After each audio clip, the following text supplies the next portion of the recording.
What's up, I'm Troubleshoot. In this quick guide, I'll show you how to unlock another class. In this one, we'll be covering the easiest of all, the Trooper skill set, which is this one here. All we need to do to unlock this is head across to Haga Basin South, and on the far west side, you'll find this area over here, inside of this massive tower on top of a pretty big hill. Once you make your way up and into it, simply find your way to the left, where you'll find this person standing here. Talk to them and choose to learn from them. When you do so, you can accept a contract and you'll need to kill different people in order to unlock the Trooper skill tree. For this, all we need to do is head all the way over to the far east side of the map here, zooming out right over here on the far east of Haga Basin South. So we finally made it all the way over to the far east side of the map here. We'll start off by heading to this cave on the far west side right here, where we can head in here, break the moisture seal, and make our way through this. The first person you find will be pretty tanky, and there, well, Caleb's stand. Pretty easy though. I'll grab the loot and continue. For this, we need to find someone else. So, breaking the next seal, we'll open the map, and to the east, we've now got to eliminate someone up here. While you're in the area, you can of course check out the monument and the hollow arches here as well.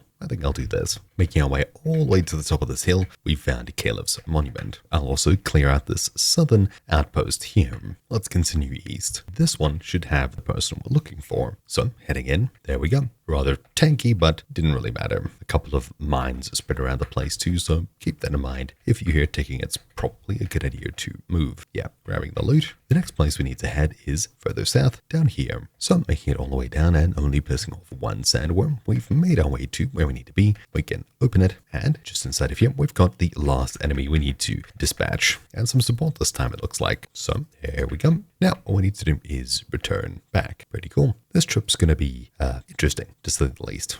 Alright, so returning our way back is about to be a sandstorm, so that's why there's so much dust. But anyways, in here, we can return to this person and hand in our quest, just like that. So it's complete, bam, next, and there we go. We've learned it, and the skill tree is now unlocked. This skill tree helps us improve things like our range damage and guns in general, suspension training, which is anti-gravity, suspension dash, and tactical tech for better ability cooldowns and things like that. Pretty cool. A really nice skill tree to come across. Hopefully you found this video useful. Thank you for watching. My name's been Troubleshoot, and I'll see you all next time. Ciao.